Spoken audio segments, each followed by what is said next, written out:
So I went down the hall to my friends. I think his name was Kendall. That's my boy Kendall. And you also got my boy Lansing, and then my boy Lloyd. These dudes, they were roommates, and I stayed in their room. I told them, I was like, hey man, I'm not gonna be in any trouble. Just give me a blanket and a pillow, and I'll lay on the floor and everything like that. And they were like, yeah man, you got it, man, because they love me, man. Those are my boys in college. Those are my homies. So I used to spend the night over there, and they figured out what happened. They finally figured out. I don't know if Caleb told me. I forgot if I told them, but they figured out. Word of mouth got throughout the whole school. Deans called me, the head of administration of the whole school called me, and they had meetings with me. They found out that I was a cool kid, that I wasn't trying to start no drama with anybody. Before this whole incident happened, the other roommate, me, Caleb, we all went out to the other roommate's house. He had a cabin or somewhere. Went out one morning, and we went on some four-wheelers. We went through this, like, it was a dirt road and everything, and it was a cornfield with dirt roads in between. And Caleb, my roommate Caleb, was in another seat. It was in the passenger seat, and I was driving. And the other roommate was in front of us a little bit. So we're on like this hill or something like that, and I make a bump. My seatbelt unclicked, and the four-wheeler rolled, and I flew up. They said I was up, the other roommate said I was up about 10 feet in the air above the cornfields, and these are some tall ass cornfields. And I was up, and I landed. And the only thing I remember is that I blacked out, and I thought I was dead. I thought that was it. I thought that was it. I swear I thought I was dead. When I woke up, I hear, Reggie, where are you? Reggie, talk to me. And I can hear the voice, and it sounds like the voice is crying somewhat. So I know I'm deep as fuck in these cornfields. I'm just thinking, like, what the fuck just happened?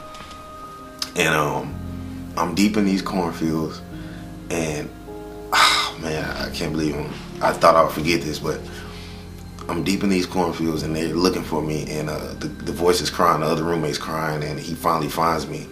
And then the other roommate, my boy Caleb, he's in the car, and only thing he had was like a concussion. He was like out of it. He was like, damn, because his seatbelt was on tight, and when it rolled, he just sat up, and he didn't move. He was like, fuck. So I don't know how many times. I think it rolled like 2 or 3 times before flipping off the hill and threw me out.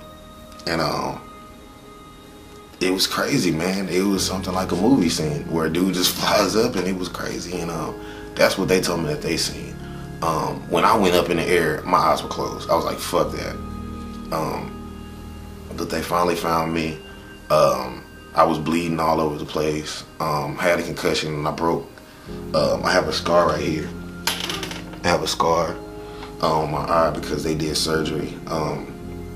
The floor bone underneath this right eyeball broke. That was the only thing. I did have wounds and stuff like that.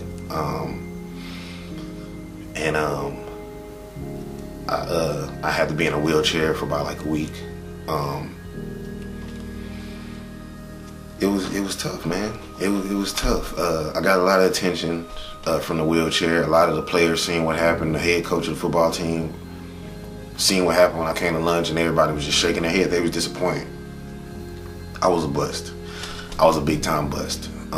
Went up there, played my ass off, and it showed. That was the perfect ending to a shitty story, because it showed you how much I came from nothing to a little bit of something, to barely squeeze myself a scholarship, get a scholarship, and then shit it all away.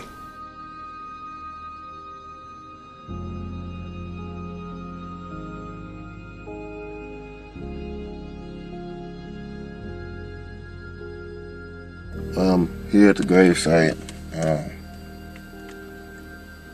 my grandma, she passed away a little while ago, and oh man, she was like a second mom to me. But that's another story for another day. I'm just out here remembering her, realizing that I realized not so long ago that sometimes it's kind of better when the person that you love more than anything is gone. I think it brings you closer to the positive memories that you share with them. And that's what I do when I come out here. Happy Mother's Day. Happy Mother's Day, Nana. Happy Mother's Day. Some people were disappointed, some people were sorry, some people were scared. We got through with that, man. It was a devastating blow, but thank God I was still alive, I managed to regain my strength and everything again, yeah, man. But after that, the other roommate and we had an incident where he called me the nigger word, and I just, a lot of people wanted me to stay, and I told them, I was like, man, I can't stay here. I felt like I wasn't wanted.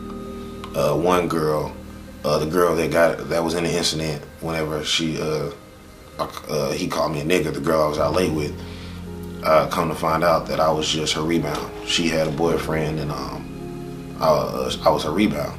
Man, I was like, why would you do something like that, I thought she was kind of racist too, her roommate and everything. They called me a bitch to my face. It wasn't the first time. Other friends, they spit at me in my face and called me a bitch, and